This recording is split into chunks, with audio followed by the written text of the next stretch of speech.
So then my father and my mom, I start to inform them that oh, here I join with the group community, and then we start to minister to the people, and we win the soul to God, especially from East Timor people.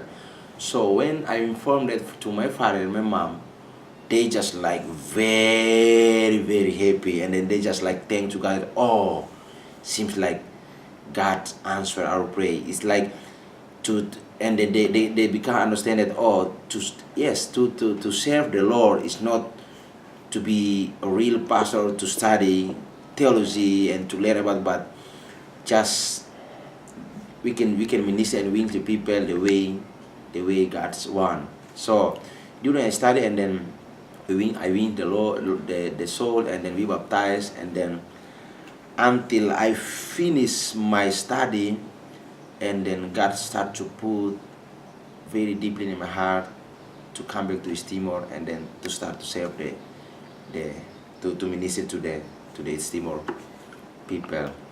So because my heart is burned for the soul. So as soon as I graduated and I returned to East Timor, the day after, just I arrived, and tomorrow I just start to ministry, to preach the gospel, to share the good news with the other, to encourage those that are almost Christian for 20 or 24 years, and to say to them, hey, God didn't want to call us just to be a Christian, but He called us to serve the people, to win the soul, to preach the gospel, because He's coming soon. Amen. Amen.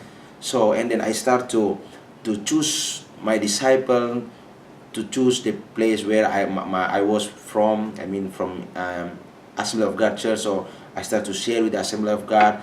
They even give me chance to preach in the church for the youth people. It's almost like 300 people in the church. I just to preach the gospel. I say, hey, God's called us not just to be a Christian, but we need to come out for the religion. We have to preach the gospel for the lost, because that's the purpose why Jesus came and died on the cross.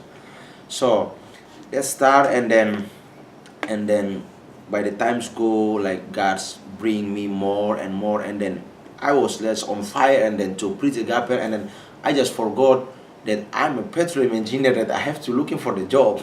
So yeah, so the time is going, and then I start to I start to see that there is like we got like very struggle in the financial things to doing the ministry, to help the others, and then I start to pray to God that God, if possible, I need to do some job related to what I study. So God just opened His way, and then I just apply for the job, and then God make everything always just an awesome, and then God just sent me to Australia to get some training there, and then I come back, and then I just work in the offshore.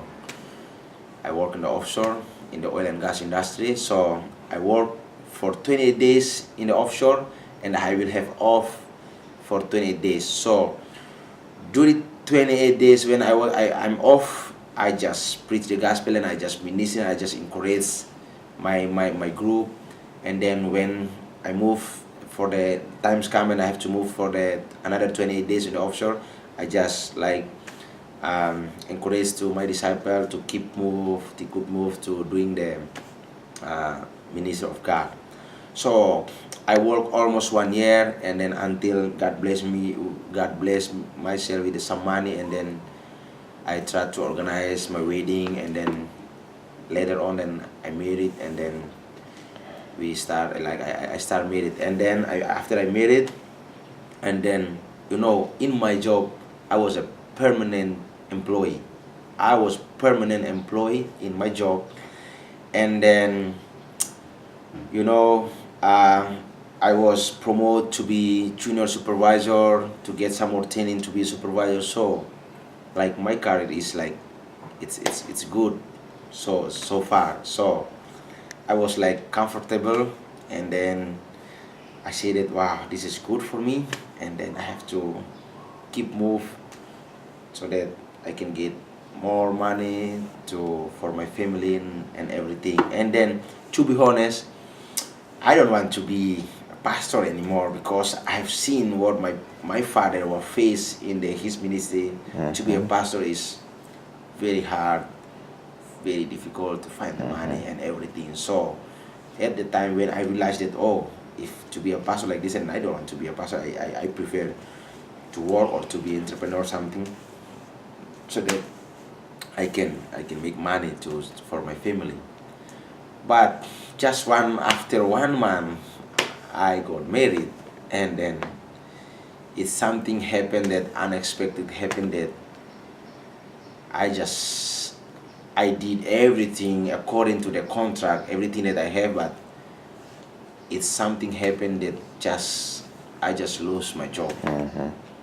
I just lost my job, and then I was very stressful at the time. I don't know what happened, and then I tried to looking for another job, but in my heart, deeply in my heart, like God just spoke to me that, hey, you have to see, you are a permanent employee, you did everything good according to the contract, but why you lost your job?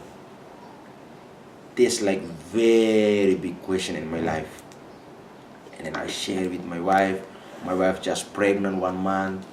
We find difficulty with the financial, with the struggle, everything, it's just stressful.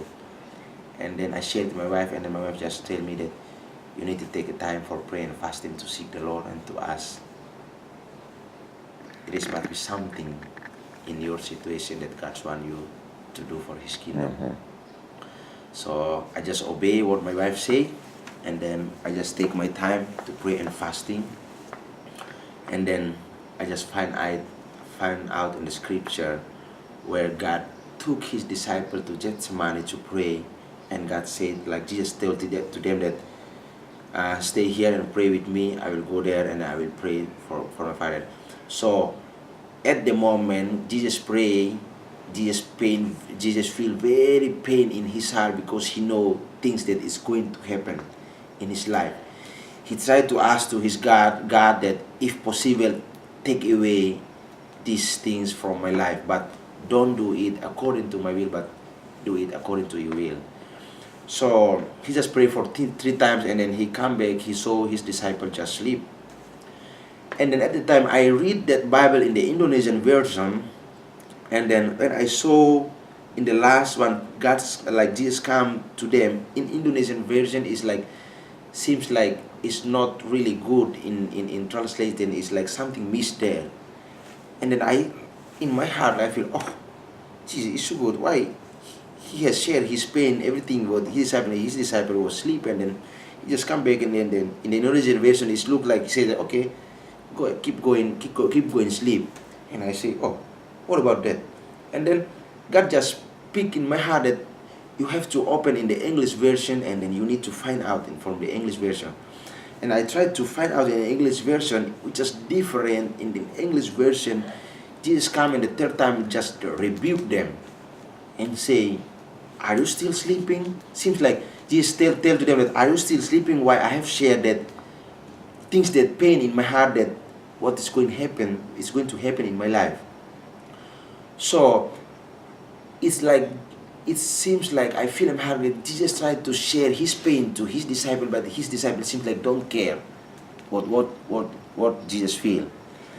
And then I just hear very clearly from God spoke in my heart. He said that the same pain that I feel because I'm coming back soon, but there is a lot of people that still lost. Amen. I want you to respond now. Would you want to respond like my disciple, just don't care about what I feel? Or you do want to respond with the other way, to say, yes, Jesus, here I am. I want to respond in the right way. I want to do, and I want to serve you from my whole heart. It's like very touching in my life. And then I just cry at the time. And then I just say that, Jesus, here I am. I want to serve you with all of my heart. And then like I just pray, and then I understand and know that that's the reason why I lost my job. God's one called me to serve him in the hall that I have. So I just answered to Jesus. I said, yes, Jesus, I want to do it, but I have difficult finances. I have difficult financial for the time. My wife just pregnant. and then there is things that I have to do, but I just keep trust in him that if he's the one want call me to do it, and he will provide everything for my life. He will make a way for things happen. So yeah, it's happened, and then I just share it with my wife. Then I say, okay, God, but I need to share. It's my in my heart. I say that if this is real, that what you want from me, now I'm not live alone. I need to discuss with my wife, and I want to hear from my wife whether she agree with my decision. So I just come and then share with my wife, and then I think God give me extraordinary wife that understand about the ministry, and then she just say to me that if that's that you hear clear from God, that God spoke to you to be a full ministry to His kingdom, and then I will be in your side to help you